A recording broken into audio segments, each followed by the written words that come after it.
फिर सुलझने के बजाय उलझती जा रही है सर। केस और भी कॉम्प्लिकेटेड और चैलेंजिंग होता जा रहा है। हर मुजरिम यही सोच के जुर्म करता है, बचता रहेगा, कभी पकड़ा नहीं जाएगा। और मासूमों की चीखें, उनका दर्द हमेशा इस कायनात में गूंजता रहता है या चिता की आग में झुलसा दो। और सच की एक नियति है, वो हर कब्र से निकलकर, हर चिता से उठकर एक ना एक दिन सामने आता जरूर है। स्वाहा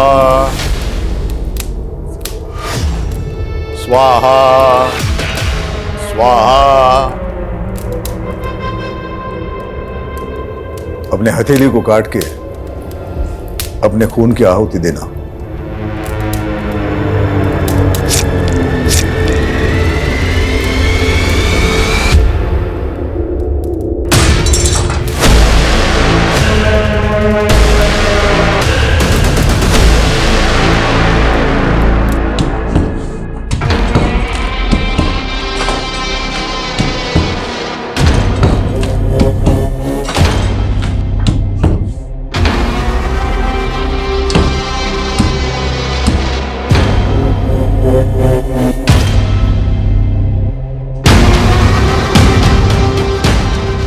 अरे ये क्या है?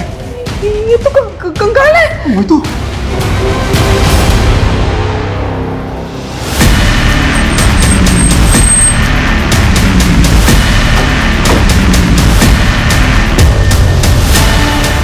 किसका कंकाल है ये? किसको मारकर गाड़ा यहाँ पे? सर हमें कुछ नहीं मालूम, हमारा कोई लेना देना नहीं है इस कंकाल से। आपके घर के दीवार में कंकाल है और आप कह रहे हैं आपका कोई लेना देना नहीं है। सर हम इस घर में सिर्फ 2.5 साल से ही रह रहे हैं। हमने ये घर बनाया लिया था, क्या पता हमसे पहले रहने वालों ने लाश गाड़ रखी हो यहाँ। हाँ सर, हम तो घर के रेनोवेशन के लिए ये दीवार तोड़ रहे थे। अगर हमने कुछ किया होता तो हम दीवार थोड़ी ना तोड़ते सर। आप दोनों के हाथ में चोट कैसे लगी? अपने हथेली को काट के अपने खून की आहुति देना। ये सब उस गुरुजी की उल्टी सीधी हरकतों की वजह से हुआ है। कौन गुरुजी? नवल किशोर शास्त्री। उनके कहने पर ही हमने ये दीवार तोड़ाई थी। अब कंकाल निकला तो भाग गए वो। शर्मा चल।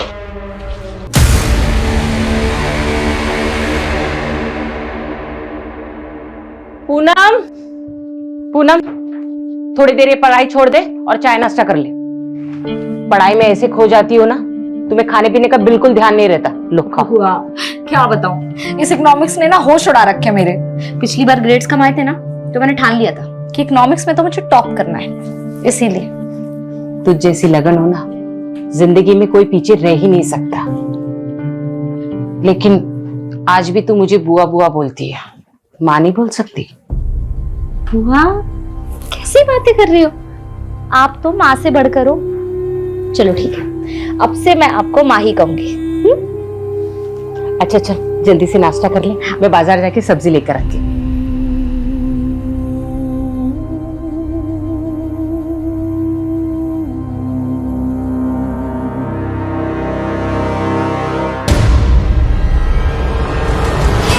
क्या पूनम, बॉयफ्रेंड से बात हो रही थी? नहीं फूफा जी, बस ऐसे ही। क्या है ना कि मैं बहुत फ्रैंक हूँ। तेरी उम्र में लड़कियां जो है ना, वो शादी से पहले ही फूफा जी, मेरी छोड़िए। मैं क्या बोलूं? ये मेरे साथ जबरदस्ती कर रहे थे। ये फोन पे अपने बॉयफ्रेंड के साथ लगी हुई थी? नहीं बुआ, मैं बस अपनी दोस्त से बात कर रही थी और कुछ नहीं। ये मेरे साथ जबरदस्ती कर रहे थे। अनाथ समझ के उसको पाल पोस के बड़ा किया। तो मेरे और मेरी बीवी के बीच में झगड़ा लगा रहे। मैं आपके रगरत से वाकिफ हूँ। क्या वाकिफ है?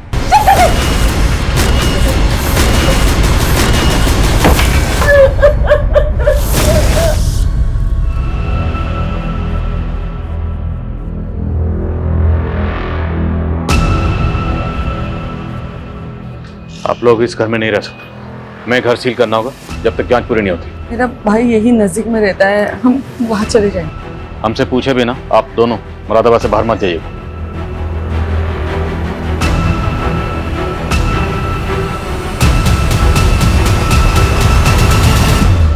देखिए, मैं एक वास्तु विशेषज्ञ हूं। नीलू के घर की वो दीवार मुझे वास्तु के हिसाब से ठीक नहीं लगी, उचित नहीं थी इसलिए तुड़वा दी। अब उसमें कंकाल निकल आया, उसमें मेरा क्या दोष है? और इस दीवार को तोड़वाने के लिए जो आप लेबर लेकर गए थे, हमने सुना वो सब आपके चेले थे। बिल्कुल, हमारे चेले थे। नीलू और उसका पति भी आपके भक्त हैं, लेकिन अब वो सारा दोष आप ही पे मर रहे हैं। उनका कहना है कि आप पहले से जानते थे कि दीवार में कंकाल है। हम कैसे जान जाएंगे कि उसमें कंकाल था? अगर जानते तो तुड़वाते क्यों? वो तो मुझे दिव्य ज्ञान से आभास हुआ था कि उस दीवार में कुछ अनिष्ट है, और उसी दिव्य ज्ञान से हमें आभास हुआ है कि नीलू के भाई अविनाश की दाढ़ी में तिनका है।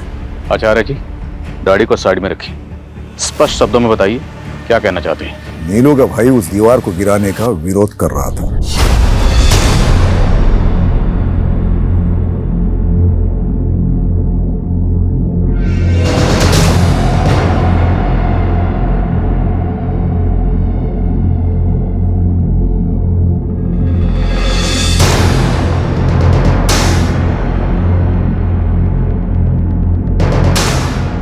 दीदी ये सब क्या हो रहा है? दीवार में कुछ गड़बड़ है, कोई बाधा है इसमें। तोड़ दो इस दीवार। अरे बंद करो ये नाटक। ये क्या पागल बना रखा है मेरे दीदी और जीजा जी को? और दीदी, तुम क्यों इस पाखंडी के चक्कर में पड़ी हुई हो? ये तो अपनी दक्षिणा ले जाएगा, और इसके कहने पे तुमने तोड़फोड़ करवा दी ना, तो फालतू के खर्चे में आ जाओगी। ये लो, तुम्हारे भाई को हमारा अपमान करने के लिए बोला यहाँ पर। अरे चुप करिए आप। चुप करो अविनाश। अगर गुरुजी के खिलाफ एक शब्द भी बोला ना तो मुझसे बुरा कोई नहीं होगा। चुप। आपने भी कुछ हम उल्टे सीधे काम नहीं किए। हवन में नीलू और उसके पति को हाथ काटकर खून डालने के लिए कहा। क्या नौटंकी थी वो? नौटंकी नहीं है, पूजा की विधि है। अब बलि तो नहीं चढ़ा सकते, तो सांकेतिक रूप से उस पूजा को संपन्न किया। कोई गुनाह है? और अगर हमें आपके खिलाफ कुछ मिला तो आपके सारे दोष दूर कर दूंगा। हमसे पूछे बिना शहर से बाहर मत जाइए, उचित होगा।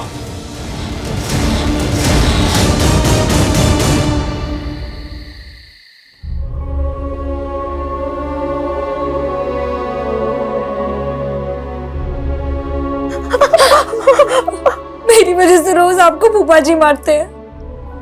इससे जब मैं कहीं चली जाती हूँ, सच में तू कहीं नहीं जाएगी, और मेरे रहते हुए आदमी तुझे हाथ भी नहीं लगा सकता। वाह शांति, वाह, कितनी महान है तू। हाँ, बहुत महान है। गैरों को भी अपना बना लेती है तू, लेकिन मैं किसी पे एहसान करता हूँ तो पूरा वसूल करता हूँ। अरे इसी कर्म के वजह से ना भगवान ने कभी अपनी औलाद नहीं दी हमें। तेरे को उसको बेटी बनाने का है ना, बनाओ। पर तुम दोनों को इधर चैन से रहने है तो मेरी बात मान लो, घर की बात घर में ही रहेगी।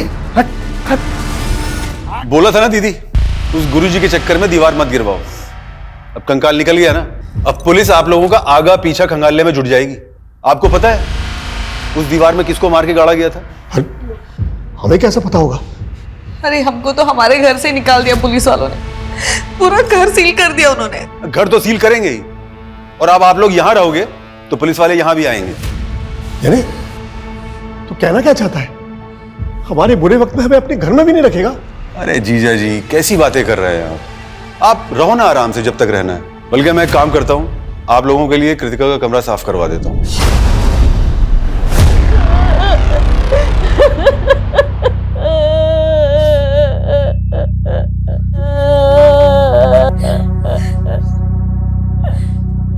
संभालो अपने आप को।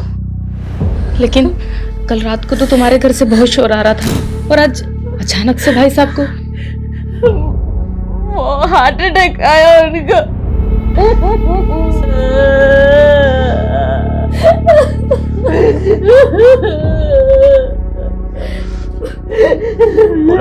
बात कर लिए, वो लोग आधे एक घंटे में डेथ सर्टिफिकेट बना के दे देंगे।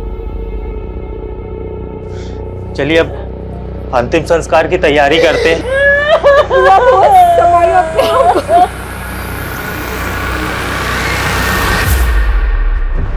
डिटेल पोस्टमार्टम रिपोर्ट के हिसाब से जो कंकाल हमें लक्ष्मी सदन में मिला, वो कंकाल किसी लड़की का जिसकी उम्र 20 से 30 साल के बीच में रही होगी। हालांकि मौत कब हुई होगी डॉक्टर इसका सही से पता नहीं लगा पाए, पर उनका अंदाजा है कि मौत 2 से 3 साल पहले हुई होगी। सर मनोज कह रहा था कि वो और उसकी वाइफ लक्ष्मी सदन में कुछ 2.5 साल पहले रहने आए थे, लेकिन अगर उन्होंने ऐसा कुछ किया होता तो वो दीवार तुड़वाते ही क्यों?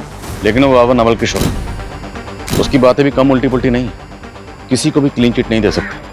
और ये भी पता करो कि लक्ष्मी सदन में मनोज और नीलू से पहले कौन रहता था। सर पता चला है कि नीलू के भाई अविनाश की बेटी पिछले 2.5 साल से गायब है। अविनाश की बेटी? ये लड़की अविनाश की सगी बेटी नहीं थी सर। अविनाश और उसकी बीवी ने कृतिका को गोद लिया था। अविनाश की बीवी तो काफी पहले गुजर गई थी, लेकिन 2.5 साल पहले तक कृतिका अविनाश के साथ ही रह रही थी। और सर लक्ष्मी सदन के कुछ नेबर्स के साथ भी बात की मैंने। एक नेबर ने बताया कि नीलू और मनोज 2.5 साल पहले घूमने के लिए आए थे। उस दौरान अविनाश का वहाँ काफी आना जाना था। और सर अविनाश ने अभी तक सबको यही कहा है कि उसकी बेटी कृतिका 2.5 साल पहले किसी लड़के के साथ भाग गई थी। तो क्या ये केस ऑनर किलिंग का केस है? और लक्ष्मी सदन की दीवार में हमें जो कंकाल मिला, क्या वो कंकाल अविनाश की बेटी कृतिका का है? कुछ भी बोले जा रहे हैं आप। अब जबरदस्ती उस कंकाल को कृतिका का बता रहे हैं।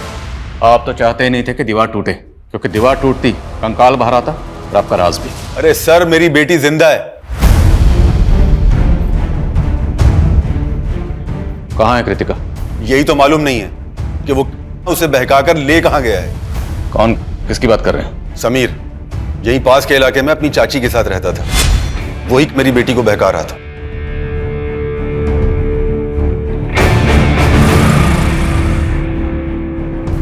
कृतिका, मैंने तुझे कितनी बार समझाया है उस लड़के से दूर रहा कर। पर पापा समीर में बुराई क्या है? वो लड़का हमारी बिरादरी का नहीं है। मैं ये सब में नहीं मानती पापा। उस लड़के ने कृतिका का दिमाग खराब कर रखा था और वही हुआ। एक दिन कृतिका उस लड़के समीर के साथ भाग गई। और आपने पता करने की कोशिश नहीं की कि आखिर आपकी बेटी है कहाँ? मैं उस लड़के की चाची से मिलने गया था, लेकिन उसकी चाची ने भी कुछ नहीं बताया और बदनामी के डर से पुलिस में कंप्लेंट नहीं कर पाया। पुलिस कंप्लेंट इसलिए नहीं की क्योंकि आप कांड करके बैठे हुए। उस लड़के के बारे में बताइए जो कृतिका को लेकर भागा। अब हम पता करेंगे कि कृतिका कहाँ है। आंटी जी, जो लिखा होता है उसे टाला तो नहीं जा सकता। आप लोगों को किसी भी तरह की कोई भी परेशानी हो, कुछ भी जरूरत हो, हमसे बोलिएगा, हम हैं अभी।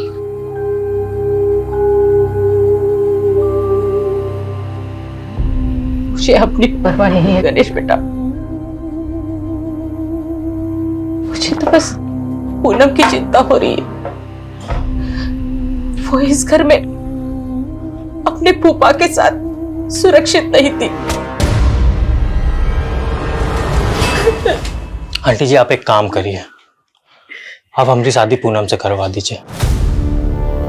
ये क्या बोल रहे हो गणेश?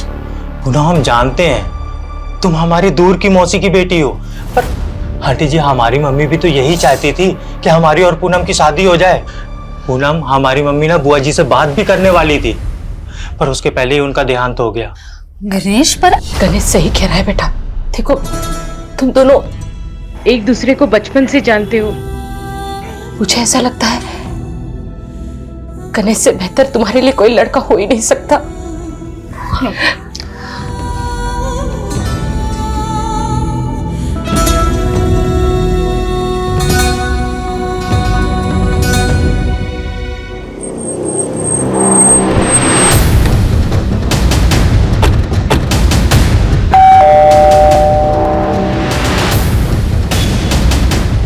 समीर यहीं रहता है? जी, वो मेरा भतीजा था। हमें पता चला कि समीर किसी कृतिका नाम की लड़की से प्यार करता है। उसी के बारे में बात करनी है आपसे। आओ बेटा, बैठो। समीर ने बताया मुझे तुम दोनों के बारे में। तुमने अपने पापा को समीर के बारे में बताया? आंटी, उन्हें सब पता है, लेकिन मैं समझ गई बेटा, तुम फिक्र मत करो, मैं तुम्हारे पापा से बात करूंगा।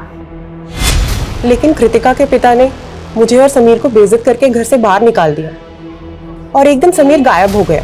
और फिर कृतिका के पिता आकर मुझे परेशान करने लगे कि समीर कृतिका को भगा कर ले गया। आजकल कहाँ है समीर और कृतिका? मैं उन्हें पिछले 2.5 साल से ढूंढने की कोशिश कर रही हूँ। मैंने पुलिस कंप्लेन भी की थी, पर कुछ पता नहीं चला। समीर के माँ बाप कहाँ हैं? समीर के माँ बाप गुजर चुके हैं सर। मेरे अलावा उसका और कोई नहीं था।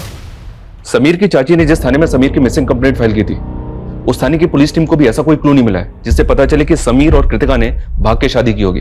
और अगर हम फॉरेंसिक रिपोर्ट पे जाएं, तो जिस दौरान समीर और कृतिका गायब हुए थे, उसी दौरान उस लड़की की मौत हुई थी जिसका हमें कंकाल मिला।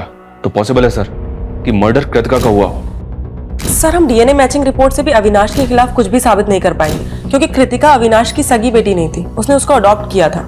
मान लो 2.5 साल पहले कृतिका का कत्ल हो गया, इसलिए वो मिल नहीं रहे। पर ये समीर कहाँ गायब है? कहीं ऐसा तो नहीं क्या अविनाश ने कृतिका के साथ साथ समीर का भी कत्ल कर दिया? अगर ऐसा है सर, तो हो सकता है कि हमें लक्ष्मी सदन में दूसरा कंकाल मिले। चांसेस हैं, पता तो करना पड़ेगा।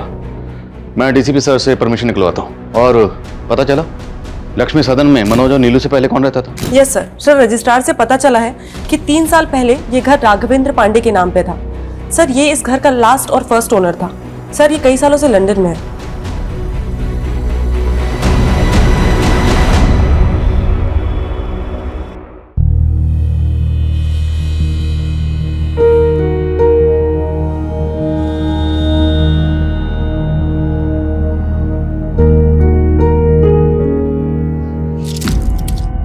तुमने शराब पी रखी है?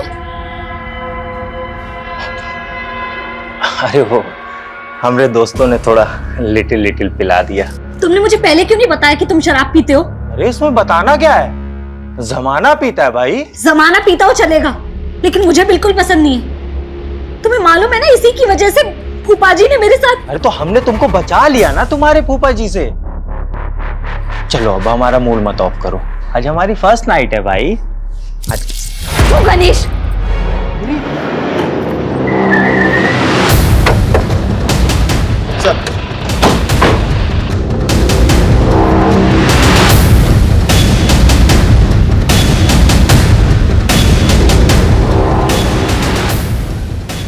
लाइट ऑन करो। पूरे घर को अच्छे से स्कैन करिए, एक एक कोना। Okay sir.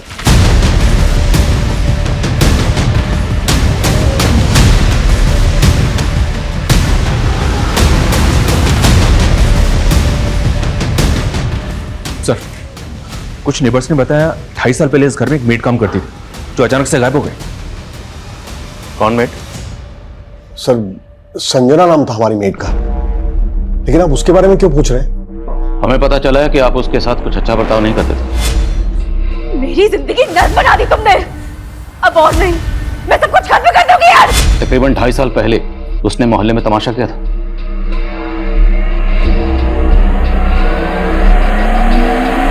मैंने आप लोगों से उधार क्या मांग लिया?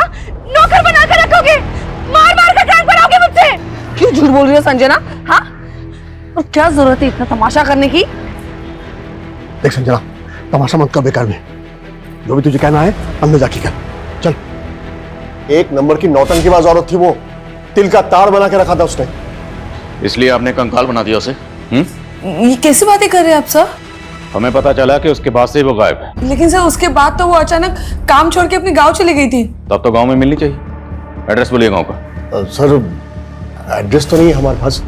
जिस एजेंसी के जरिए उसको काम पर रखा था, उस एजेंसी का एड्रेस तो होगा? नहीं सर, किसी एजेंसी के थ्रू हमने काम पर नहीं रखा था उसे।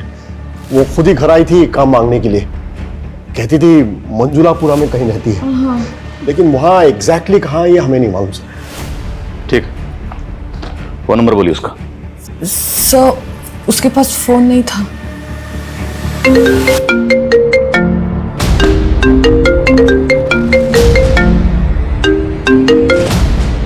हेलो,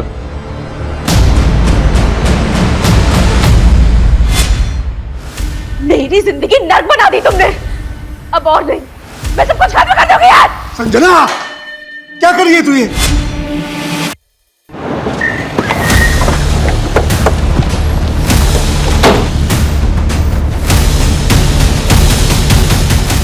सर, एक डाउट है। ये देखिए, फर्श की ये टाइल्स एक ही कलर और डिजाइन की है, और ये टाइल्स बाकी टाइल्स के मुकाबले ज्यादा नई लग रही हैं।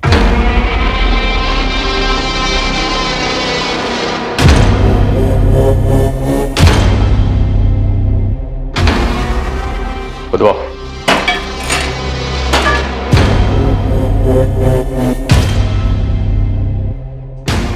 एक मिनट, विशाल, मिट्टी हटाओ।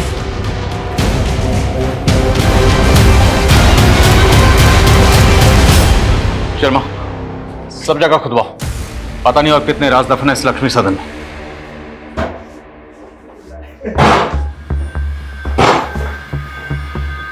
हमारी पत्नी। अरे घूर क्या रही हो, है? उनसे शादी करके भी ना हमको जबरदस्ती करनी पड़ती है। ये हमको वो सुकून देगी जो तुम हमको जिंदगी में कभी नहीं दे सकती। मैंने कभी सोचा भी नहीं था गणेश कि तुम ऐसे निकलोगे। अरे हम ऐसे ही हैं। आओ डार्लिंग, बैठो। अब तुम देखो और चलो, है? पैर ऊपर कर लो, आराम से।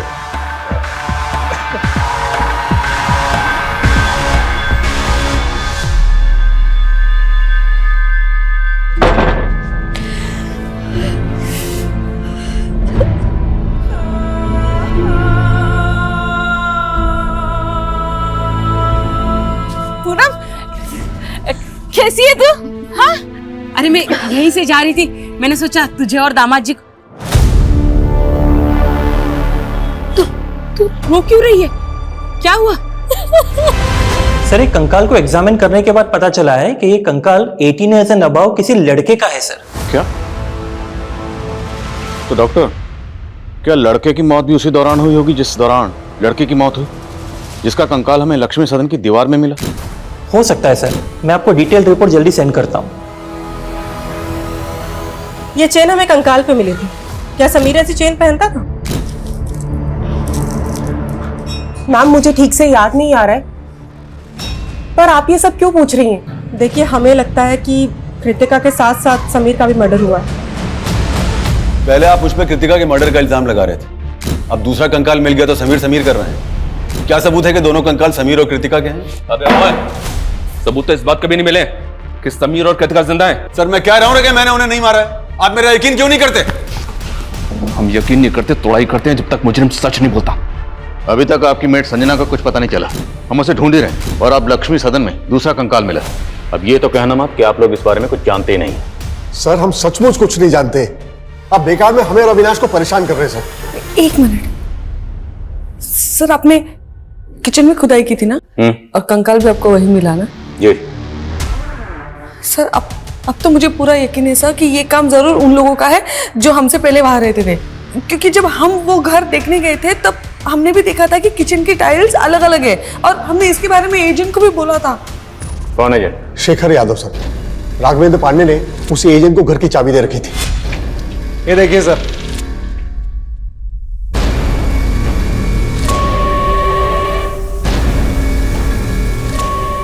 आइए सर, एक रूम और है, बहुत खूबसूरत है, आपको दिखाता हूँ। आइए। एक मिनट। क्या हुआ सर? ये फर्श तो बहुत अजीब ढंग से बनी हुई है, ना टाइल्स मैचिंग है ना ठीक से लगे हुए हैं। अरे सर, बहुत छोटी सी चीज है, डोंट वरी, सब हो जाएगा। हाँ जी। एक मिनट, लेकिन डील फाइनल करने से पहले हमें ओनर से मिलना है। हाँ जी बिल्कुल, पर वो फिलहाल तो लंदन में सर। उनका ये कहना है कि एक बार जैसे ये डील लॉक हो जाती है तो रजिस्ट्रेशन के लिए इंडिया आ जाएंगे। सर, ओनर तो सिर्फ डॉक्यूमेंट साइन करने के लिए आए थे सर, लेकिन उस वक्त लक्ष्मी सदन का करता धरता ये एजेंट शेखर यादव ही था। क्या सर, लक्ष्मी सदन में 2 कंकाल मिले हैं? ओ एजेंट, हमारे साथ ड्रामा मत कर। लक्ष्मी सदन का सौदा तुमने करवाया था ना? सर, मैंने करवाया था, पर इस बात को 2-3 साल हो गए हैं। एग्जैक्टली। ये जो मर्डर हुआ है ना, वो भी 2-3 साल पहले ही हुए। उस घर के पहले मालिक राघवेंद्र पांडे ने जाने से पहले चाबी तेरे हवाले की थी। लक्ष्मी सदन की चाबी 24 घंटे तेरे पास रहती थी, और जहाँ किचन में कंकाल मिला है वहाँ की टाइल्स बदली गई, और मनोज और नीलू ने तुझे इस बारे में बताया भी था। नहीं सर, मुझे इस बारे में कुछ नहीं बताया था सर। हो सकता है ये मनोज और नीलू ने ही टाइल्स बदल दी हो, या हो सकता है ये फर्स्ट ओनर और सेकंड ओनर ने ये सब कांड किए हो। फर्स्ट, सेकंड, थर्ड जितने भी ओनर सबको घसीटेंगे। तो ये बता, लक्ष्मी सदन में किसकी लाश गाड़कर राघवेंद्र पांडे लंदन भागा? सर, मुझे क्या मालूम सर, मैं बस इतना बता सकता हूँ कि ये राघवेंद्र पांडे एक अय्याश किस्म का आदमी था। उसने मुझे लंदन जाने से पहले करीब 3.5 साल पहले अपना घर बेचने के लिए कहा था। उसके बाद मैं जब भी उससे जाके मिलता था तो हमेशा नए लड़के लड़कियों के साथ रहता था। उस दौरान ये अकेला रहता था सर। अरे शेखर, कैसा है? मैं अच्छा हूँ सर, आप कैसे हैं? बस बढ़िया, बैठना। नहीं सर, थैंक यू। अरे नहीं सर, मैं ये कह रहा था, वो एक पार्टी से बात की थी आपके घर के लिए, तो 70 लाख रुपए बोल रहे हो। 85 लाख रुपए से 1 रुपए कम नहीं लूंगा। सर उसके 2 दिन बाद ये मेरे ऑफिस आया और कहने लगा कि लक्ष्मी सदन 70 लाख में बिकवा दो। लेकिन सर तब तक वो पार्टी दूसरी डील कर चुकी थी। उसके बाद उसने चाबियां दी और लंदन चला गया, बोला कि जल्द से जल्द बिकवा दूं। बोलो शर्मा। सर रसोई के दूसरे हिस्से में एक और कंकाल मिला है। तीसरा कंकाल? जी हाँ सर, देखते ही देखते double murder case triple murder में बदल गया सर। तुमसे बात करके ना मैं सब कुछ भूल जाती हूँ। मेरे सारे दुख, सारी परेशानियां सब एकदम से गायब हो जाते हैं। हम तुम्हारा हर दुख अपना बना लेंगे, बस एक बार हाँ कह दो। मुझे लगता है कि मैं तुमसे प्यार करने लगी हूँ। रिपोर्ट से साफ है कि पहला कंकाल 20 से 30 साल की लड़की का है, दूसरा 20 से 30 साल के लड़के का, और तीसरा 3 से 5 साल के बच्चे का। और इनके अलावा अभी तक और कोई कंकाल हमें नहीं मिला सर। अभी तक हमें ऐसा लग रहा था कि समीर और कृतिका का मर्डर हुआ होगा, लेकिन बच्चे का कंकाल मिलने के बाद ऐसा लग रहा है जैसे किसी कबल के साथ साथ उनके बच्चे का भी मर्डर हुआ होगा। शर्मा मत भूलो, नीलू और मनोज की मेड संजना भी गायब। हमारे जितने भी सस्पेक्ट हैं उनमें से हम किसी को भी क्लीन चिट नहीं दे सकते। फिलहाल इन तीनों विक्टिम्स की पहचान पता करने पर जोर दो। एक बार इनकी पहचान हो गई तो इस केस की चाबी हमारे हाथ में होगी। मैं कमिंग सर? कमिंग। सर मैंने लक्ष्मी सदन के पहले ओनर के बारे में पता किया है। राघवेंद्र अपनी बीवी नेहा और 5 साल के बेटे के साथ रहता था। सर उनका एक सर्वेंट भी था। सर लोगों का कहना है कि राघवेंद्र की अय्याशी की वजह से उसकी वाइफ से उसका बहुत झगड़ा होता था। शर्म करो राघव, एक बेटा है हमारा और तुम्हारी अय्याशी की खत्म ही नहीं होती। सर 3.5 साल पहले राघवेंद्र के बीवी, बेटा और नौकर तीनों गायब हो गए। राघवेंद्र ने लोगों से कह दिया कि नौकर गांव चला गया और उसकी बीवी का किसी से एक्स्ट्रा मैरिटल अफेयर था, तो वो अपने बच्चे को लेकर उसके साथ भाग गई। तो क्या ये तीनों कंकाल राघवेंद्र की बीवी, बच्चे और उसके नौकर के भी हो सकते हैं?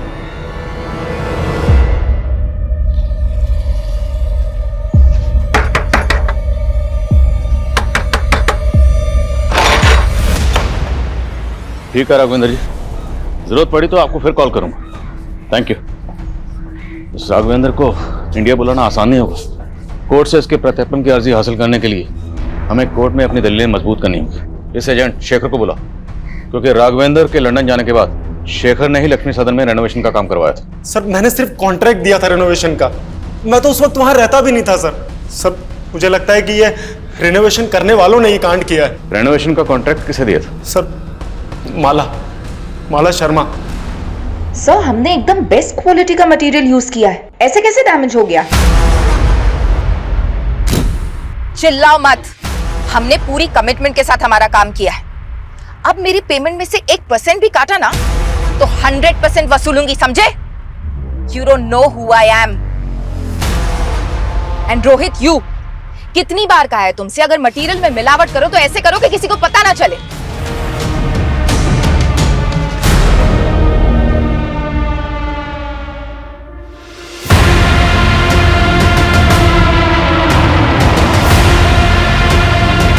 मानती हूँ लक्ष्मी सदन के रेनोवेशन का कॉन्ट्रैक्ट मैंने लिया था, लेकिन किसी मर्डर से मेरा कोई लेना देना नहीं है। तो इतना तो मानती है ना कि लक्ष्मी सदन में आपने रेनोवेशन किया था? किचन की टाइल्स, दीवारों का टेक्सचर, ये सब आपने वहां पर चेंज किया। किचन और दीवार में कंकाल कहां से आए? मैंने कोई तोड़फोड़ नहीं करवाई थी सर, बस वास्तु के हिसाब से थोड़ा बहुत ऑल्टरेशन करवाया था। लेकिन बाबा नवल किशोर जो खुद वास्तु एक्सपर्ट है, उनका कहना है कि उस घर में वास्तु दोष था। नवल किशोर बाबा? आप जानती हैं उसे? जी, उनसे मैं वास्तु की टिप्स लेती हूँ और लक्ष्मी सदन के लिए भी उन्होंने सजेशंस दिए थे। रेनोवेशन के दौरान वहां कौन कौन आता था?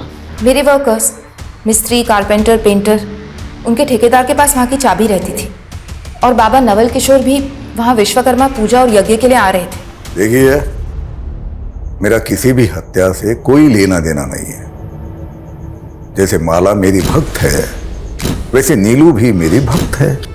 ये तो सारा होनी का खेल है। आचार्य जी, ज्ञान बांटना बंद करिए। अगर हमें बाद में पता चला ना कि आपने कुछ भी छुपाया था या झूठ बोला था, तो इतना याद रखना, यहां पर हम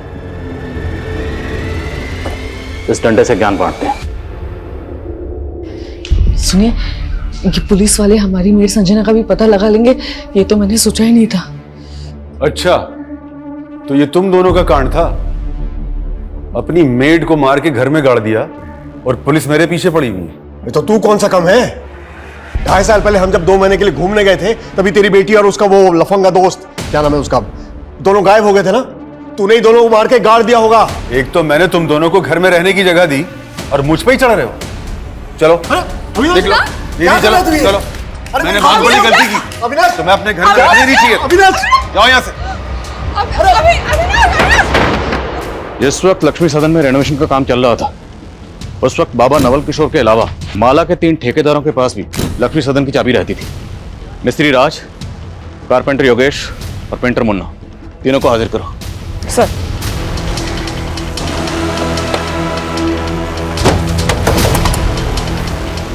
राजमिस्त्री। हाँ मैडम। चल। अरे मैडम क्या हुआ? अरे चल।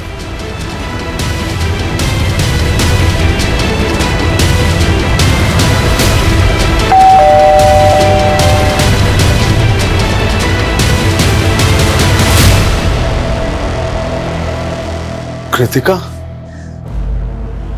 पापा, हमें हमारे दोस्त से पता चला है कि आपको पुलिस बहुत परेशान कर रही है। भले ही हमने आपकी मर्जी के खिलाफ शादी की थी, लेकिन मैं भूल नहीं सकती कि मुझ जैसे अनाथ को आपने पाल पोस के बड़ा किया है। इसीलिए हमने फैसला किया है कि हम पुलिस की गलतफहमी दूर करेंगे। उन कंकालों के बारे में मैं कुछ नहीं जानता। तेरे अलावा माला ने जिस कारपेंटर और पेंटर को ठेका दिया था, वो दोनों गायब। उन दोनों के फोन भी बंद है। अरे साहब, उनसे मेरा कोई वास्ता नहीं है। वो दोनों ना उमरा गांव में रहते हैं साहब, वही कहीं आपको मिल जाएंगे। अविनाश का फोन आया था सर। कृतिका और समीर दोनों जिंदा है। और नीलू और मनोज की जो मेट थी संजना, उसके बारे में कुछ पता चला? जी हाँ सर, उस मोहल्ले की कुछ और काम वालियों से उसके गांव का पता चला है। वो बिहार की रहने वाली है। बिहार पुलिस को अपडेट दिया है मैंने।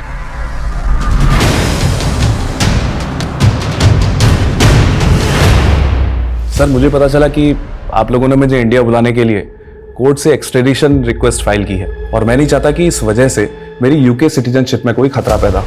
इसीलिए आपकी गलतफहमी दूर करने के लिए मैं खुद यहाँ चला आया। बहुत बहुत शुक्रिया जो आप इतनी दूर से हमारी गलतफहमी दूर करने के लिए खुद यहाँ तशरीफ लाए। अब ये बताइए कि आपकी बीवी, बेटा, नौकर गायब है, करेक्ट? लक्ष्मी सदन जहाँ पहले रहते थे, वहां से हमें 3 कंकाल मिले। सर, ये दीवार तो छत की लोड बेयरिंग दीवार थी।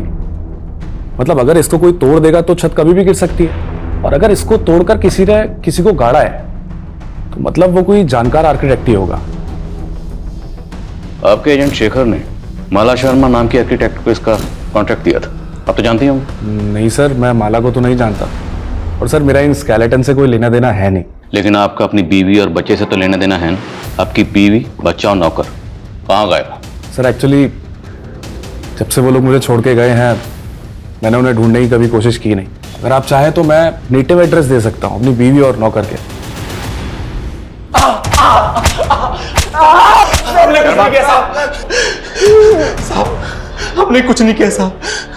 हम तो मामूली से पेंटर और कारपेंटर हैं। तो गायब क्यों हुए थे? साहब, हमें काम नहीं मिला, इसलिए हम गांव चले गए थे।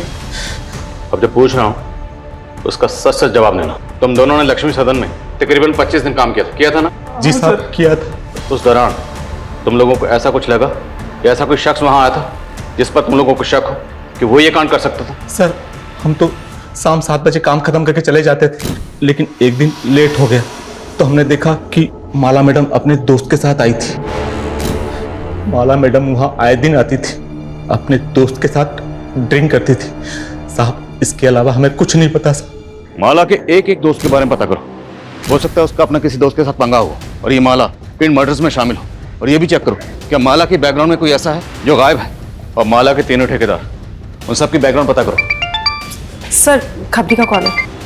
हेलो, ठीक है, उसे यहाँ ले आओ। सर, मनोज और नीलू की मेट संजना का पता चल गया है। गुड। साहब, नीलू और मनोज जी बहुत टॉर्चर करते थे साहब। उनसे उधार क्या नहीं लिया, गुलामी बना लिया था उन्होंने। इसलिए मैं तंग आकर खुद ही मरना चाहती थी। मेरी जिंदगी नर्क बना दी तुमने। अब और नहीं, मैं सब कुछ खत्म कर दूंगी यार। संजना, पागल हो गई क्या? क्या कर रही है तू ये? अगर वो लोग मारपीट करते थे तो पुलिस के पास क्यों नहीं है? साहब, हम गरीब लोग अगर पुलिस के चक्कर में पड़ेंगे तो हमें कहीं भी काम नहीं मिलेगा। संजना, कृतिका और समीर का तो पता चल गया है, लेकिन राघवेंद्र की बीवी, बच्चे और नौकर का अभी तक पता नहीं चला सर। लेकिन सर, हमें ये जो तीनों स्केलेटन मिले हैं, इनका एज ग्रुप भी इससे मैच करता है। सर, हो सकता है राघवेंद्र हमें बेवकूफ बना रहा हो। हेलो सर, वो राज की इंफॉर्मेशन मिली है। राज की इंफॉर्मेशन? स्पीकर। हाँ बोल। 1.5 साल पहले बरेली की पुलिस ने उसे किसी केस में उठाया था। क्या केस था वो? सर, वो तो मालूम नहीं, लेकिन पास की बस्ती में एक विधवा औरत रहती है अपने 2 बच्चों के साथ। वहाँ भी उसका आना जाना था सर। शर्मा, पता करो बरेली के कौन से थाने की पुलिस राज को उठाकर ले गई। राज को हाजिर करो।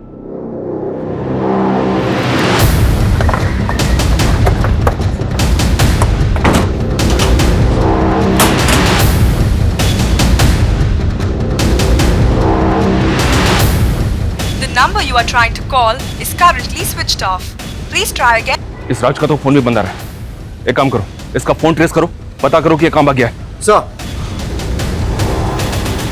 वो विधवा औरत कौन है जिसके पास राज का आना जाना था? सर, ये पास की बस्ती में रहती है। सर, मैं नहीं जानती राशिद कहाँ है। और उसका नाम तो राज है ना? सर, उसका असली नाम राशिद है, लेकिन सब उसको राजा बोलते हैं। आपका राशिद से क्या रिश्ता था? मैं एक विधवा औरत हूँ, 2 बच्चों की माँ हूँ। कुछ पैसों से मेरी मदद कर देता था और मुझे लगा था कि वो मुझसे शादी करेगा, पर सर उसने तो किसी और से शादी कर लिया। किससे शादी कर? सर, कोई थी बदचलन औरत। सर, राशिद से शादी करके उसी के भाई से चक्कर चला के भाग गई। जी, 1.5 साल पहले एक सुसाइड केस के बारे में पूछताछ करने के लिए हमने राज को तलब किया था। किसके सुसाइड केस के बारे में? उस वक्त हमें एक मर्डर केस लग रहा था। शांति नाम की एक औरत अपने घर में लटकी मिली थी, लेकिन बाद में पता चला कि पूनम ने गणेश नाम के किसी आदमी से शादी की थी। सर पूनम तो हमको 8 साल पहले ही छोड़ के चली गई थी। हमने सुना तो उसको मारता पीटता था। एक बार तूने शांति को भी मारने की कोशिश की थी। नहीं सर, उस दिन हम पूनम के घर पूनम को वापस लेने के लिए गए थे, पर उसकी बुआ ने हमको बताया ही नहीं कि उनने पूनम को कहाँ भेज दिया है। जब हमने पूनम का सोशल मीडिया खंगाला तो पता चला कि वो वहां पर राज से टच में थी। जब हमने राज से पूछताछ की तो उसने बताया कि उसकी और पूनम की शादी हुई थी, लेकिन पूनम राज के भाई शाहिद के साथ भाग गई थी। उसी वक्त इस केस की पोस्टमार्टम रिपोर्ट आ गई, जिससे कंफर्म हो गया कि ये एक सुसाइड ही था, तो हमने केस बंद कर दिया। तो आपको राज के भाई शाहिद और पूनम के बारे में कुछ पता नहीं चला? वो कहाँ? जी नहीं, लेकिन हमें ये जरूर पता चला कि राज और पूनम का 3-4 साल का एक बेटा था और पूनम उसे भी अपने साथ ले गई थी। मुझे लगता है ये राज ही है जो तीनों कंकालों का रहस्य जानता है।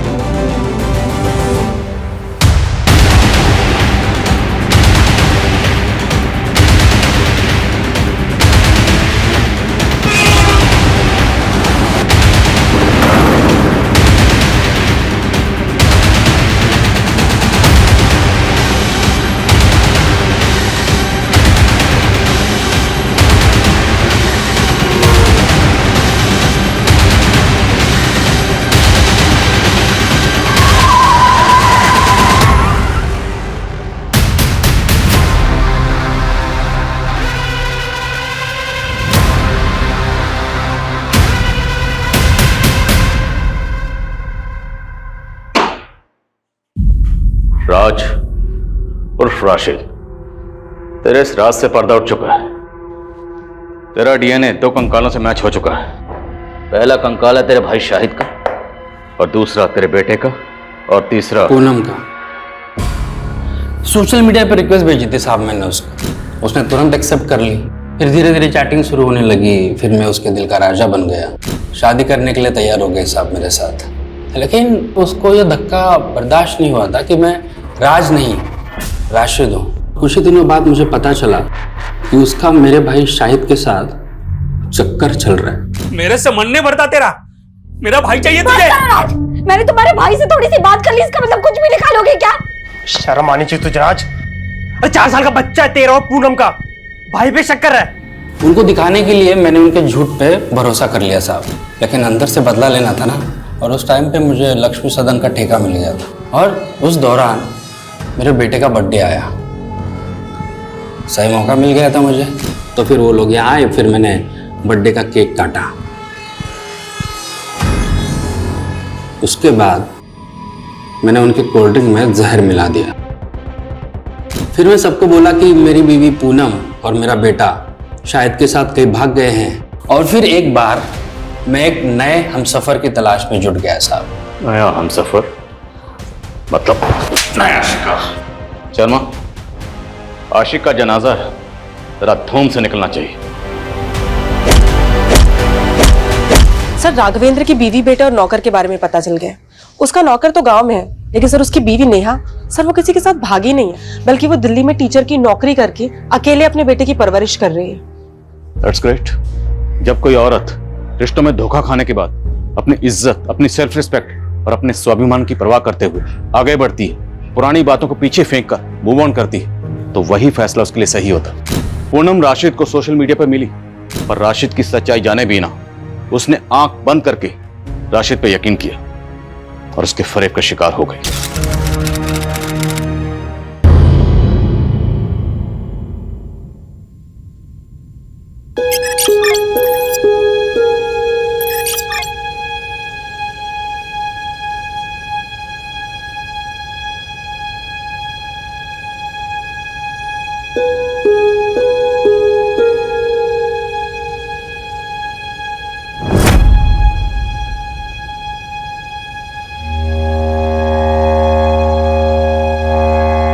मम्मी क्या देख रही हो?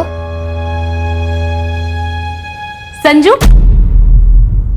ये ले, तेरे फेवरेट कटलेट बनाया मैंने। Thank you aunty. आंटी आपको पता है मैं ना अभी बहुत बड़े स्कूल में जाने वाला हूँ।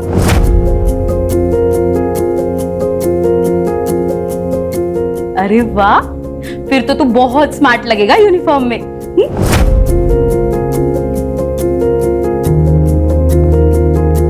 ये ले, जा खा ले।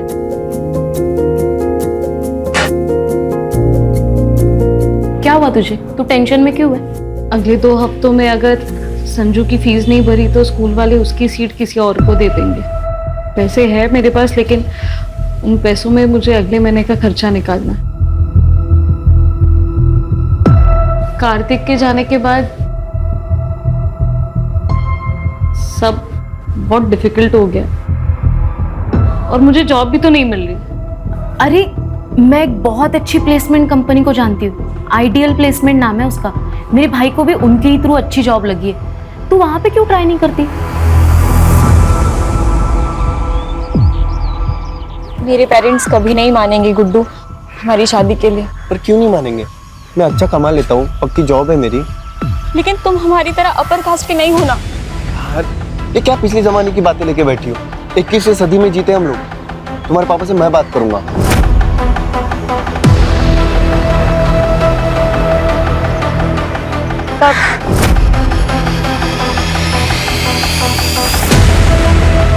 जब भी हमारी मुलाकात हुई। कॉलेज इसलिए भेजता हूँ तुम्हें ताकि यहाँ तुम गुलछरे उड़ा सको। हाँ?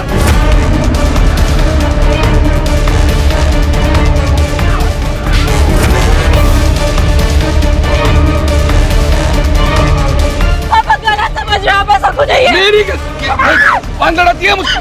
अंकल मैं रितिका को बहुत पसंद करता हूँ, मैं उसको बहुत खुश रखूंगा। उस किसी से भी शादी करने लायक नहीं रखूंगा तुम्हें। डाल घर चल। पापा आप ऐसा मत करिए। I love him। प्यार करना। वो शांत रह, सब ठीक होगा, शांत रह।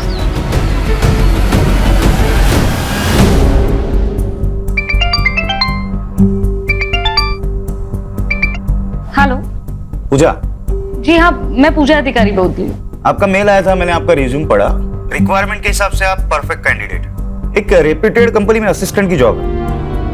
Would you be interested?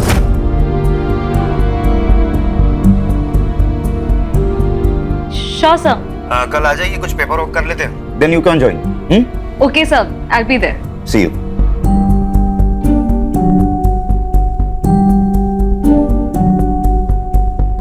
बोलकर जी दुगना कमीशन दूंगा, लेकिन बेहतरीन लड़का ढूंढना रितिका के लिए, वो भी अपनी कास्ट का चाहिए।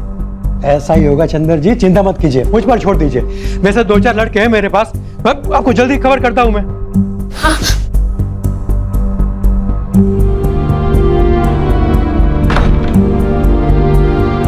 आप कुछ बताते क्यों नहीं? मम्मी प्लीज आप ही कुछ करो ना, आप ही कर सकते हो। आप मुझे खुश देखना चाहते हो ना, तो प्लीज पापा को समझाओ ना, प्लीज मम्मी प्लीज। इस मामले में मैं कुछ नहीं कर सकती बेटा।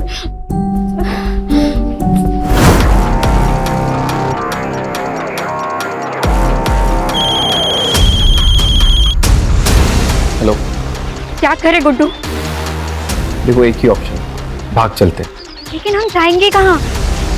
और ये सब कैसे मैनेज होगा? कोई मूवी नहीं है, हमारे फ्यूचर की बात है Guddu.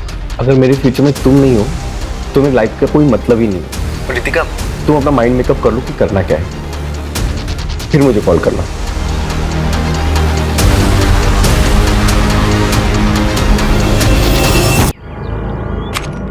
Excuse me sir, may I come in? Come in, पूजा।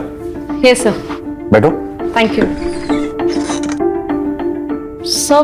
वो जॉब मुझे मिल जाएगी ना, या कोई इंटरव्यू देना पड़ेगा? आप बता दीजिए, मैं प्रिपरेशंस कर लूंगी। उसकी कोई जरूरत नहीं, आप बस इस पे साइन कर दीजिए। पर कंपनी को आपका क्वालिफिकेशन से कोई प्रॉब्लम नहीं है। हाँ, शुरुआत में 20,000 देंगे, आपके परफॉर्मेंस पे 25,000 भी हो सकता है, और तुम कल से ही ज्वाइन कर सकती हो। मुझे मंजूर है सर।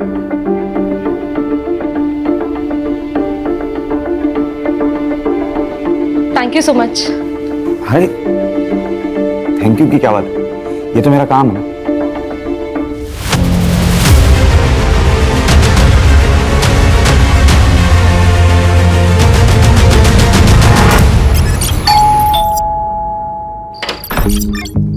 आइए डबल कर दिए, आइए बताइए कितने लड़कों के ऑप्शंस लाए हो रितिका के लिए? एक भी नहीं। चंदर जी, इस शहर में कोई भी अच्छे अमीर परिवार के लोग अपने बेटे का रिश्ता आपकी बेटी से करना नहीं चाहता। लेकिन क्यों क्यों क्या हुआ? कोई लड़का है गुड्डू, उसने सब जगह बात फैला दी है कि उसने आपकी बेटी रितिका से सगाई की है। और तो और उसने अपनी और रितिका की फोटो, जिसमें दोनों बेहद करीब दिखते हैं, ऐसी फोटो इंटरनेट पे डाल दी है सब जगह। देखिए, ये देखिए। चंदर जी, आजकल इंटरनेट की नजर से कुछ नहीं छिपता। हर कोई रिश्ता जोड़ने से पहले सोशल मीडिया में प्रोफाइल चेक करता है। ऐसे रिश्ते के चक्कर में मैंने अपना नाम खराब कर लिया। अब आज के बाद मुझे फोन मत कीजिएगा। Sorry sorry sorry. ये सब किया जरा उसको सूख है। अरे पूजा, आजा आजा। संजू, संजू देखो कौन आया है। हाय। अरे मम्मी, आप आ गई। आज पता है, हमारे पीटी की क्लास में ना हमने रेस लगाई और मैं सेकंड आया। अरे वाह, वेरी गुड। बाकी बातें घर जाके करते, ओके? और ये लो तुम्हारी फेवरेट चॉकलेट। मैं अंदर से बैग लेकर आता हूँ। पता है, संजू नए स्कूल में बहुत खुश है। पता है, दिन भर वो स्कूल की बातें करता रहता है। वैसे तुम्हारे चेहरे पे भी बहुत चमक है। क्या बात है, नई जॉब सूट कर गई ना तुम्हें? हाँ, अब लगता है सब कुछ ठीक हो जाएगा।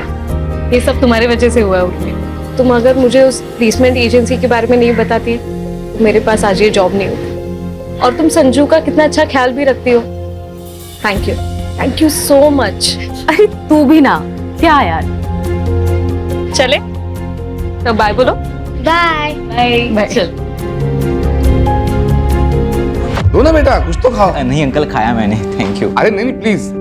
खाया मैंने अंकल, थैंक यू। लेकिन सच कहता हूँ, तुमसे अच्छा लड़का रितिका को मिल ही नहीं सकता। हाँ वाकई, हमारी रितिका बहुत किस्मत वाली है कि लड़का सामने से रिश्ता लेकर आया है।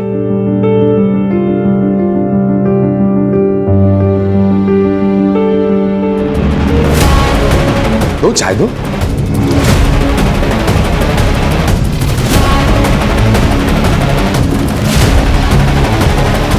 बैठो।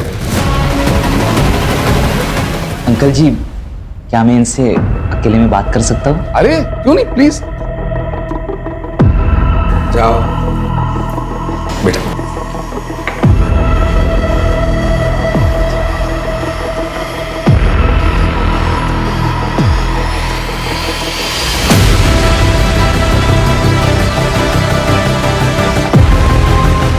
तो बेटा, हो गई बात?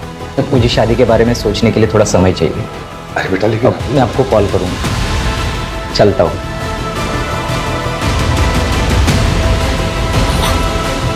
क्या बोला तुमने उसे?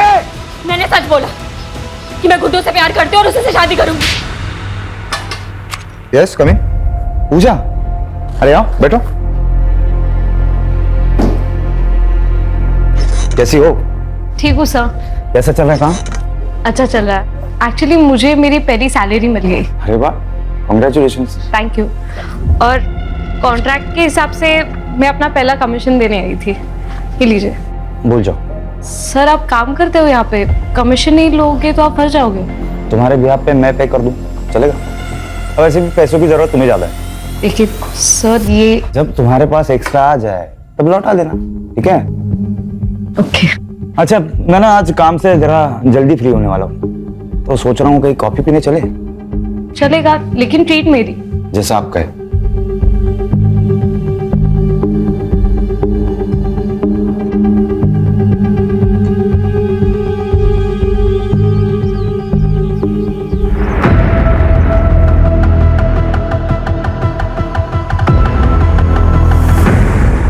और बताओ, स्कूल में क्या मस्ती की आपने? आज मैंने मस्ती नहीं की। तो अब गुड बॉय बन के बैठे थे? हाँ। Very good. हाय संजू, काफी सुना है तुम्हारे बारे में। ये अंकल कौन है? आपके मामा का फ्रेंड। क्या आप मेरे फ्रेंड बनोगे? हाँ। तुम्हारे लिए कुछ लाए हो, चलो। Thank you. Most welcome. Mummy मैं खेलने जाऊँ? लेकिन घर के नजदीक ही खेलना, हम अंदर है। Okay bye bye. संजीव आओ अंदर।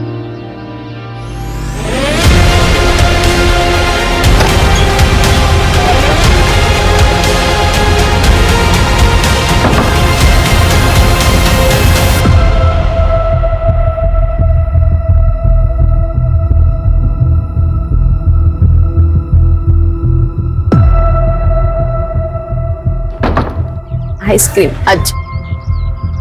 बाय।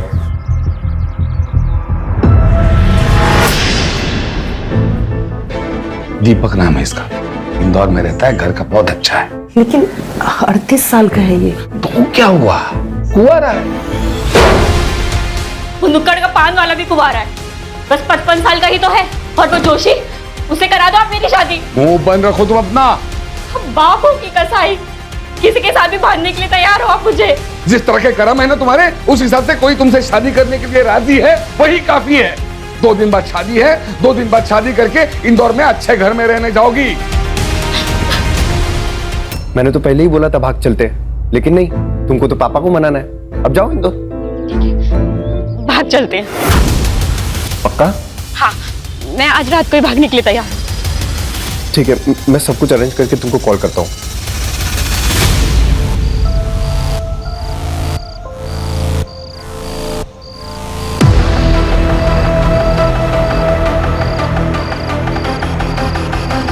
सर यहाँ पे सर।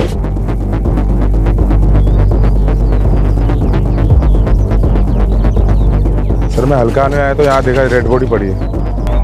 ठीक है, जाओ बग जरा। यस। आसपास चेक करो।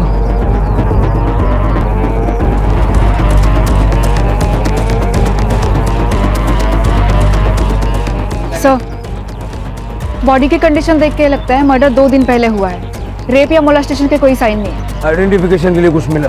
नहीं सर, बस इतना बता सकते हैं कि उम्र 20 से 30 साल के बीच में है, और बाकी चेहरे को तो बुरी तरह से कुचला गया है। सर आसपास भी कुछ नहीं मिला, लेकिन हम ढूंढ रहे हैं। बॉडी को पोस्टमार्टम के लिए भेज दो, और आसपास के पुलिस स्टेशन में मिसिंग कंप्लेंट चेक करो।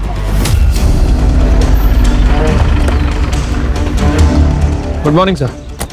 सर, अंबाड़ पुलिस स्टेशन में एक आदमी ने अपनी बेटी की मिसिंग कंप्लेंट लिखी है। रितिका देशपांडे नाम, 23 साल की और 10 नवंबर से गायब है। वो जो बॉडी हमें मिली थी, लगभग उसका भी मर्डर इसी डेट पे हुआ था ना? हाँ सर, पुलिस स्टेशन बुलवा लेता हूँ। बुला।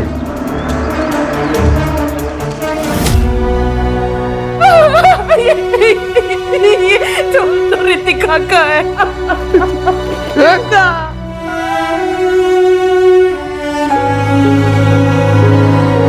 यार इसके ऊपर आ रहा। रितिका, रितिका, रितिका, रितिका। फिर हमने रितिका की शादी इंदौर के एक लड़के के साथ फिक्स कर दी, लेकिन शादी फिक्स होने के 1 दिन बाद ही रितिका गायब हो गई। सर हमें लगा कि वो गुड्डू के साथ भाग गई। सर मैं गुड्डू के घर भी गया था, उससे माँ बाप से पूछताछ कर। तुम्हारा क्या मतलब? हमारा गुड्डू तुम्हारी बेटी को भगा कर ले गया? अरे तेरी बेटी भी तो उसे भगा कर ले जा सकती है। अरे हमारी बेटी इतनी बेशर्म नहीं है। अरे हमारा बेटा अपने माँ बाप की इज्जत करता है, तेरी बेटी ने भड़काया होगा उसे।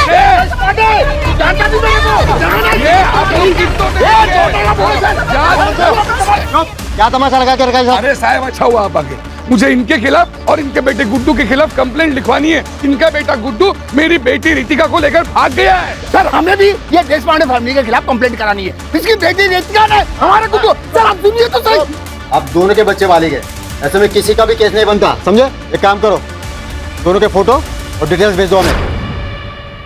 सर, जहाँ पे लड़के की लाश मिली थी वहां से आधा किलोमीटर दूर ये चाकू मिला है और ये मोबाइल भी है। रितिका का फोन। आपको लॉक पता है?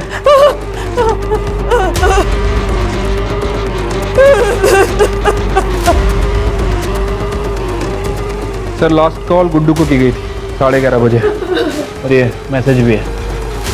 ये मैसेज पढ़ के तो ऐसा लग रहा है कि आपकी बेटी अपनी मर्जी से गुड्डू के साथ गई थी। सर पूजा अधिकारी नाम है, उम्र 28 साल है, मिसिंग है सर। आपकी क्या लगती है? सर मेरी पड़ोसी है, वो विधवा है, उसका 6 साल का बेटा है सर, और उसके आगे पीछे कोई नहीं है सर, इसलिए मैं कंप्लेंट लिखवाने आई हूँ। ये पूजा करती क्या है?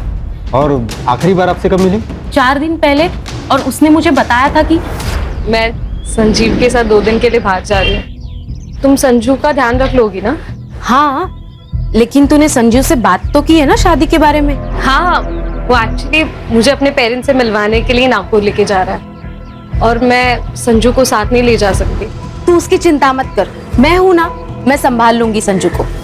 सर कल से मैं उसका फोन लगा रही हूँ, उसका फोन नॉट रीचेबल आ रहा है, इसलिए मैंने संजीव को भी कॉल किया, उसका भी फोन नॉट रीचेबल है। सर मुझे बहुत चिंता हो रही है। सर ऐसा तो नहीं है ना कि उन दोनों के साथ कुछ हो गया हो? ये संजू के पेरेंट्स नागपुर में कहाँ रहते हैं? पता नहीं सर मुझे। उन दोनों की कोई फोटो है आपके पास? पूजा की फोटो है सर मेरे पास। दीजिए। ये पूजा और संजीव दोनों के फोन नंबर भी दीजिए मुझे। सर ये किसकी फोटो है? अरे बॉडी मिली थी। सर एक बार दिखा सकते हैं? इसकी शिनाख्त हो गई है मैडम। सर प्लीज एक बार दिखा दीजिए प्लीज। ठीक है, देखिए।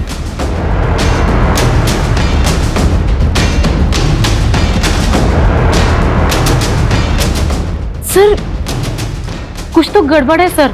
क्या हुआ? पूजा के पैर में भी ऐसे ही डिजाइन वाला काला धागा है। वैसे सर ये बॉडी किसकी है? ये कोई रितिका देशपांडे नाम की लड़की है, वैशाली नगर पुलिस को इसकी बॉडी मिली है। श्योर? सर मेरा शक तब यकीन में बदल गया जब मैंने ये नाखून देखे, क्योंकि संजीव को ऐसे बड़े नाखून पसंद थे। आपको शक है कि संजीव ने पूजा को मारा, लेकिन आपने तो कहा था कि संजीव पूजा और उसके बेटे के साथ बहुत अच्छा था, उसने पूजा को जॉब भी दिलवाई थी। हाँ सर, मैंने पूजा को वो आइडियल प्लेसमेंट कंपनी के बारे में बताया था और वहीं पे संजीव से उसकी मुलाकात हुई और फिर वो दोनों नजदीक आ गए। लेकिन सर कुछ दिन पहले जब मैं उससे मिली थी तब सब ठीक हो जाएगा पूजा। कैसे ठीक होगा उर्मी? मुझे लगता है मैं प्रेग्नेंट हूँ और ये पता चलने के बाद वो मुझसे शादी करने के लिए नहीं मानेगा।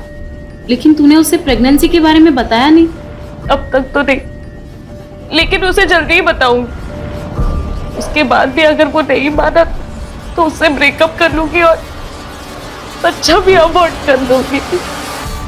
उसके एक दिन बाद पूजा ने मुझे बताया कि संजीव मान गया है, वो उसके साथ नागपुर जा रही है संजीव के माता पिता से मिलने। पर सर मुझे पक्का यकीन है पूजा के साथ जो भी कुछ हुआ है ना, इसमें संजीव का ही हाथ है। सर लेकिन इनके हिसाब से बॉडी पे जो कपड़े मिले। हाँ सर, पूजा जब घर से निकली थी तब उसने कुर्ता और लेगिंग्स पहनी थी, जीन्स टी शर्ट नहीं। और फोटो में वो स्टोल भी है। सर ये कपड़ों के अलावा बॉडी हाइट और धागे से लगता है मुझे कि वो पूजा ही है। सर क्या बताऊंगी संजू को कि उसकी माँ कहाँ है? हम सब कुछ फिर से एक नए सिरे से चेक करेंगे। आप चिंता मत कीजिए, आप घर जाइए। सर एक बात समझ नहीं आ रही, अगर ये लड़की पूजा है फिर इसके ऊपर रितिका के कपड़े क्या कर रहे थे? क्योंकि रितिका के पेरेंट्स ने उसकी पहचान उसके कपड़े, स्टोल, गोल्ड चेन इन सब चीज़ों से की थी। कहीं ऐसा तो नहीं कि इन दोनों लड़कियों में कोई कनेक्शन है? रितिका के माँ बाप से दोबारा बात करनी पड़ेगी।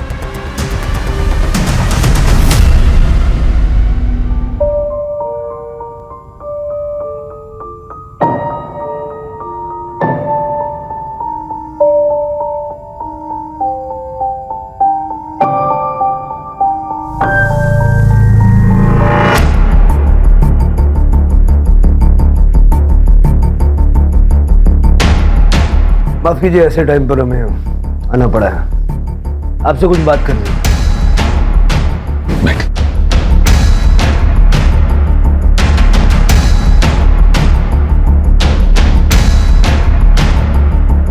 क्या आप श्योर हैं कि जिसका आपने दाह संस्कार किया वो रितिका ही थी? साहब ये फोटोग्राफ्स उस वक्त की हैं जब हमें बॉडी मिली। नहीं, रितिका को तो बड़े बड़े नाखून रखना कभी पसंद ही नहीं था। पैरों में तो वो काला धागा कभी नहीं पहनती थी। देखिए, शायद एक बहुत बड़ा कंफ्यूजन है। जिसका आपने दाह संस्कार किया वो किसी पूजा नाम की लड़की की थी। रितिका किसी पूजा को जानती थी? नहीं, रितिका किसी पूजा को नहीं जानती थी। आपके कहने का मतलब है कि रितिका सच्चा है? देखिए, अभी ऐसा कुछ कह नहीं सकते, लेकिन ये पता करने के लिए हमें आप दोनों का डीएनए सैंपल भी चाहिए होगा। कदम, पूजा के बेटे संजू का डीएनए सैंपल लो और लैब भिजवाओ।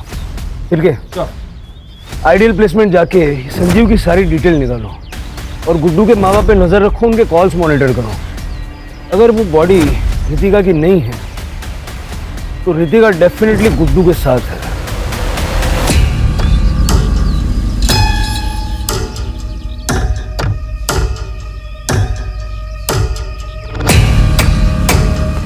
तू तो हर समय घूंघट में ही रहती है। तुम्हारी तो सास उसे भी तुम्हारे साथ में नहीं है। वो क्या है ना, नई नई शादी हुई है तो मेरी सास ने कहा है जब तक पहला बच्चा ना हो तब तक मुझे घूंघट में ही रहना पड़ेगा।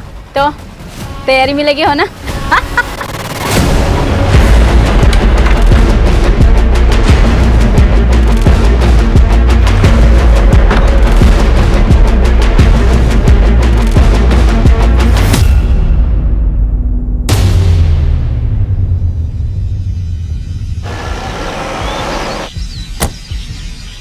सर संजीव बोला तो एक हफ्ते से ऑफिस ही नहीं आए, वो तो अपने घर गए।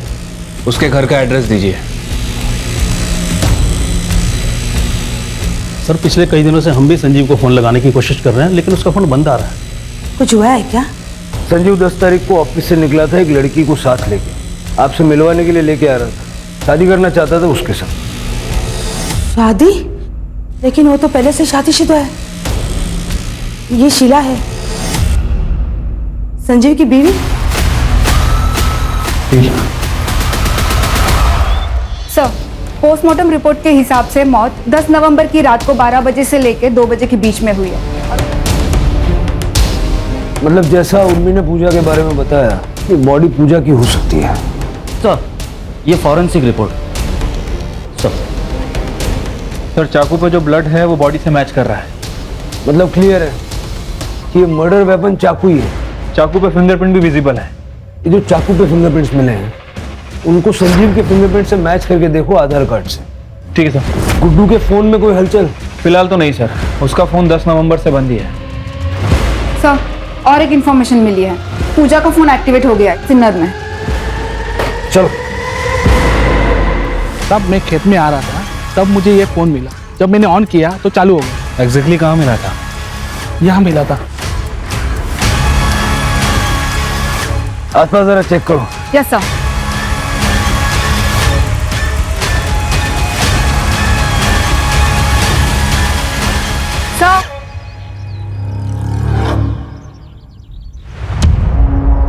सर बैग में कपड़े हैं, जलाए गए हैं। एक बार उर्मी को दिखा दो। Yes sir. सर उर्मी ने कंफर्म कर दिया है कि वो चूड़ीदार सूट पूजा का ही है। इनफैक्ट उसके पास एक पिक्चर भी है जिसमें कुछ महीने पहले पूजा ने वो ड्रेस संजू के बर्थडे में पहनी थी। अब ये देखिए सर। सर, पूजा की डेड बॉडी की डीएनए रिपोर्ट आ गई है। रिपोर्ट के हिसाब से उसका डीएनए ना तो चंदर से मैच कर रहा है और ना ही रमा से, लेकिन संजू से 50% मैच कर रहा है सर। मतलब ये कंफर्म हो गया वो लाश पूजा की थी। बेचारा संजू। मैं अभी उर्मी को इन्फॉर्म कर देती हूँ सर। संजीव को जल्द से जल्द ढूंढो, वही बता सकता है कि पूजा के साथ हुआ क्या था। Right sir.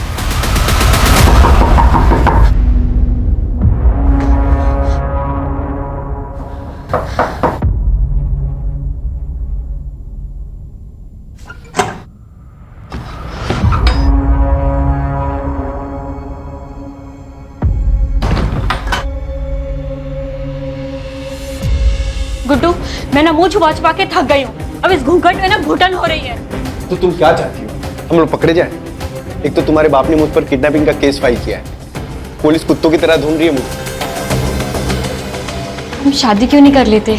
हम एडल्ट्स हो चुके हैं और हमें कोई रोक भी नहीं पाएगा शादी करने से। प्लीज गुड्डू, शादी कर लेते। अरे क्या शादी शादी शादी यार, हम लोग शादीशुदा की तरह रह रहे हैं ना। शादी शादी शादी। गुड्डू, अब तुम मुझे डरा रहे हो। हम जब से घर से भागे हैं ना, तुम अजीब तरीके से बिहेव करने लगे हो। सर, ये कंफर्म हो गया है, चाकू पे जो फिंगरप्रिंट्स मिले हैं वो संजीव के ही है। सर, एक कमाल की खबर हाथ लगी है। ये गुड्डू आइडल प्लेसमेंट में काम करता है, लेकिन 10 नवंबर से गायब है। और गुड्डू और संजीव बचपन के दोस्त हैं। संजीव के कॉल रिकॉर्ड से पता चला है कि दोनों आपस में लगातार टच में थे और 9 और 10 नवंबर को दोनों ने बहुत कॉल एक्सचेंज किए हैं।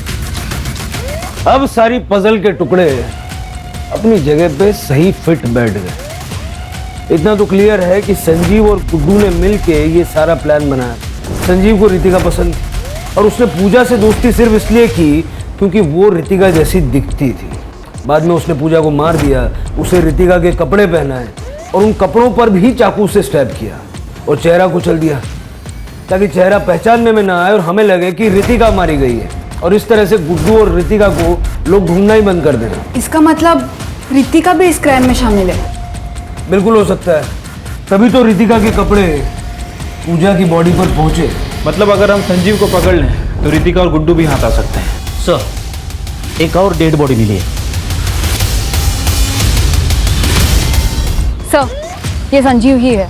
सर, स्टैबिंग है और बॉडी की कंडीशन देख के लगता है लगभग 1 हफ्ते पहले मौत हुई है। शायद इसको भी उसी दिन मारा गया है, उस दिन पूजा को मारा गया। लेकिन संजीव और पूजा को मार कौन सकता है सर? गुड्डू। गुड्डू ने संजीव से पूजा का मर्डर करवाया, बाद में खुद आके संजीव को मार दिया ताकि उसके क्राइम का कोई विटनेस न रह जाए। बॉडी को पोस्टमार्टम के लिए भेज दो। Yes sir. और जहाँ पूजा की बॉडी मिली थी, जहाँ पूजा का फोन मिला था, और यहाँ का डंप डेटा निकलवाओ। Okay sir. यार, मैं कब से तुम्हारे कॉल का इंतजार कर रहा हूँ। क्या लाश मिल गई पुलिस को? और जो काम मैंने तुमको बताया था उसका क्या हुआ? हो गया, ठीक है, मैं आता हूँ। क्या? कैसी लाश? क्या बात कर रहे थे तुम गुड्डू? तुम्हारे मतलब की बात नहीं है, तुम अंदर जाओ। नहीं, क्या चल रहा है?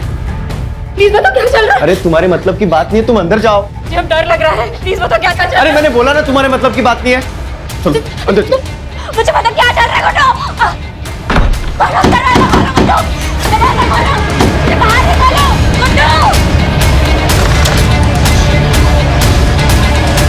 भैया सुनो ना, एक मिनट जरा। भैया, क्या मैं आपका फोन यूज कर सकती हूँ? बस एक मिनट बात करनी।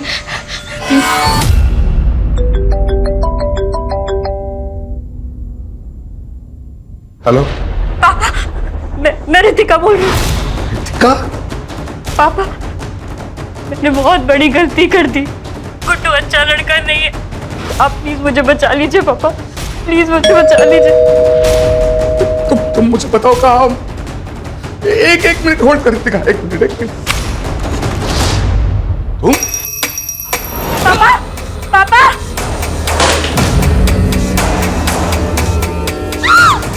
मम्मी, पापा क्यों नहीं आ रही है? मम्मी, क्या हुआ?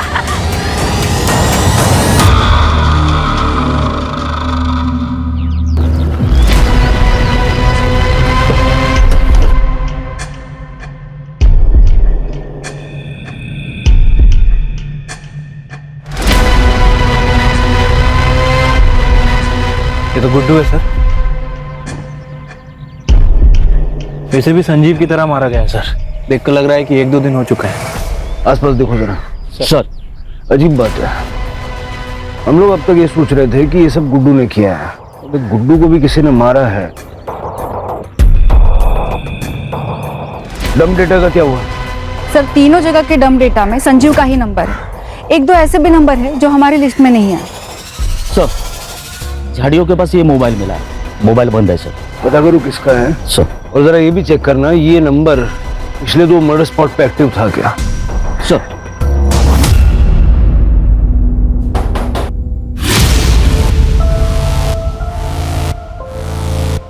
जी ये फोन हमें गुड्डू की डेड बॉडी के पास मिला हमारा। वैसे ये फोन संजीव और पूजा के मर्डर लोकेशन पे भी एक्टिव था। हाँ सर, ये मेरा ही फोन है, ये मेरा एक्स्ट्रा नंबर है सर। जब गुड्डू रितिका के साथ भाग रहा था तब मैंने ही उसे ये फोन दिया था। अमरीश तेरे पास एक्स्ट्रा फोन है? मुझे चाहिए, मुझे नया नंबर लेने की जरूरत है। जैसे मैं रितिका के साथ निकल जाऊंगा मुझे अपना पुराना नंबर बंद करना है। अच्छा ठीक है, रुक लेके आता हूँ। ये ले। थैंक्स यार। ऑल द बेस्ट तेरी नई जिंदगी के लिए। अपना ख्याल रखना। तो पहले से पता था कि गुड्डू भागने वाला है?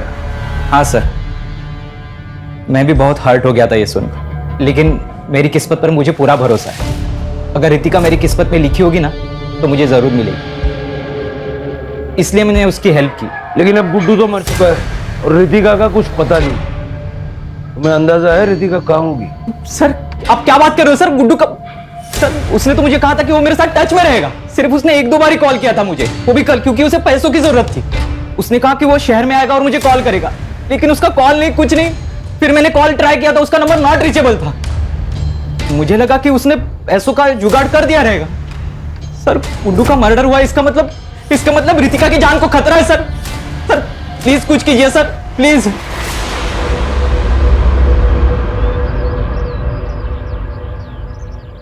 ये अमरीश पे कड़ी नजर रखो, ये गुड्डू के टच में था।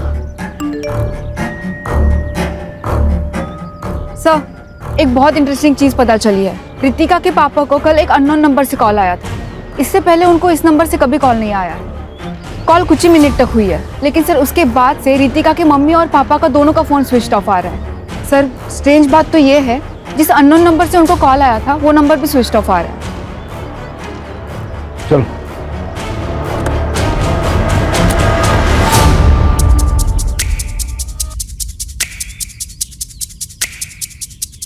सर लगता है घर पर कल से ही लॉक है।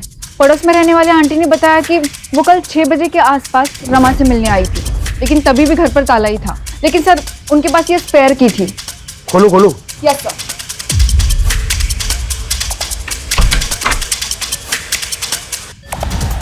यहाँ बहुत कुछ हुआ है। पिछले 48 घंटे का यहाँ का डम डेटा निकला। सर देश पांडे का फोन बंद होने से पहले उसके घर में एक ही फोन था जो एक्टिव था, अमरीश का। हमने उसके फोन को ट्रैकिंग पे डाल रखा है सर। इस समय उसके फोन की लोकेशन साईं बाबा नगर में और स्टेगनेंट है। चलो जादव पाटिल।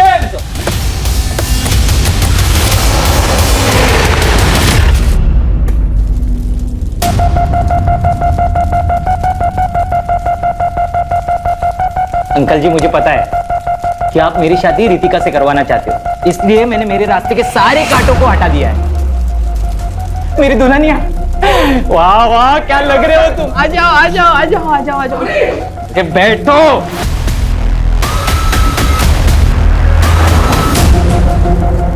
अमरीश मुझे कन्यादान तो करने दो। अच्छा अब तुम्हें कन्यादान करना है, फिर तुम बोलोगे तुम्हारे हाथ खोल दूं ना? ऐसे ही चाहते हो ना तुम लोग? फिर तुम मुझे कंट्रोल करोगे। कंट्रोल करने के बहाने तुम यहाँ से मुझे मारना चाहती हो तुम? बस बहुत हो गया तेरा। तुझ जैसा आदमी से मैं शादी भी ना करूं। अगर तुम मेरी नहीं हो सकती ना रितिका, मैं तुझे किसी की भी होने नहीं दूंगा।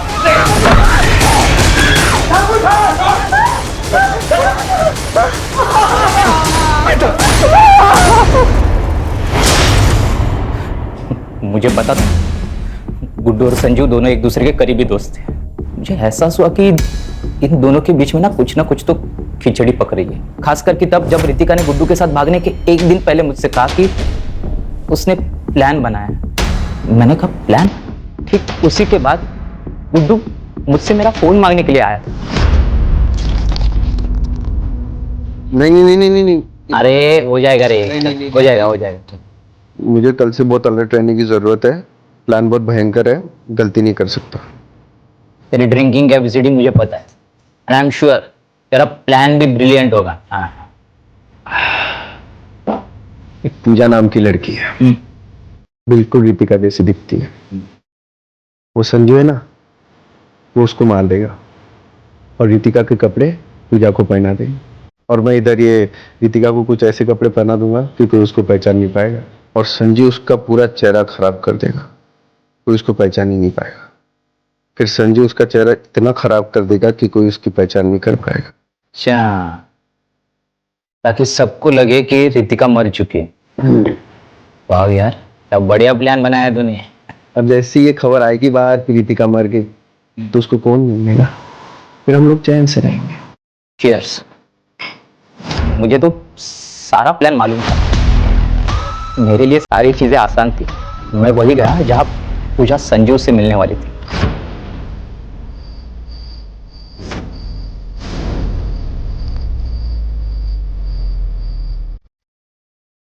आ गए तुम?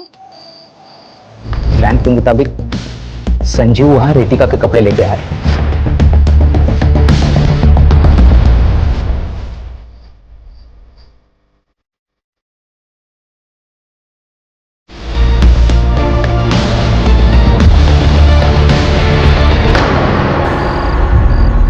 तो एक थी, मैंने गुड्डू को एक सुझाव दिया था। मैंने उससे कहा कि जब तक ये सारा मामला ठीक नहीं हो जाता ना, तब तक तुम मेरे अंकल के खाली घर में रह सकते हो। मैंने उनका साथ और उन्हें पैसे देने का वादा किया था, और गुड्डू ने इसके बारे में रितिका को कुछ भी नहीं बताया। कल ही उसने मुझसे पैसे मांगे क्योंकि उसे पैसे की ज़रूरत थी। मैंने उसे 25,000 रुपये देने का वादा किया था, और वो मेरे दिए हुए फ़ोन से वो मेरे कांटेक्ट में था, और उसे वही बुलाया जहाँ मैंने पहले मर्डर्स किए थे। और जैसी उम्मीद थी वो वहाँ आया भी। सर, ये सब मैंने रितिका को पाने के लिए किया था, लेकिन मुझे पता था कि वो मेरे साथ शादी नहीं करेगी। इसके लिए मैंने उसके माँ बाप को ही किडनैप कर लिया। फिर मैंने उनको, मेरा एक दोस्त का खाली घर है जो कि साई बाबा नगर में, मैंने उनको वही रखा। जब मैं रितिका को लेने गया तो मैंने उसको झूठ बताया। मैंने उससे कहा कि उसके मम्मी डैडी उसके साथ बात करना चाहते हैं क्योंकि गुड्डू उन्हें परेशान कर रहा है। हाँ, और फिर एक बार जब वो वहां पहुंच गई तो तूने रितिका को शादी के लिए फोर्स किया। संजू, पूजा और गुड्डू के मर्डर, देशपांडे फैमिली का अपहरण और रितिका के अटेम्प्टेड मर्डर के लिए उसको अंदर डालो, ताकि ये जिंदगी भर जेल से बाहर ना आ सके।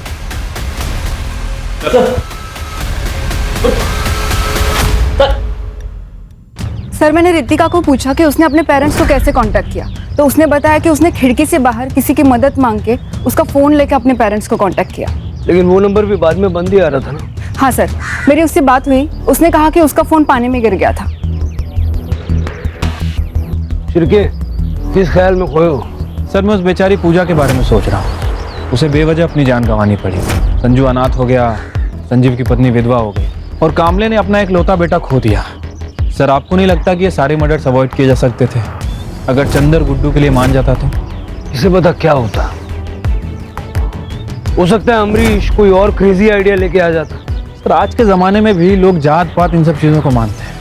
लोग अपनी सोच को बदलने के लिए तैयार ही नहीं है। शिरके, ऐसा है कि हम जुर्म से लड़ सकते हैं, लोगों की मान्यताओं से नहीं। क्राइम पेट्रोल्स के और भी दिलचस्प कहानी देखने के लिए हमारे चैनल को सब्सक्राइब करें और बेल आइकॉन दबाना न भूलें।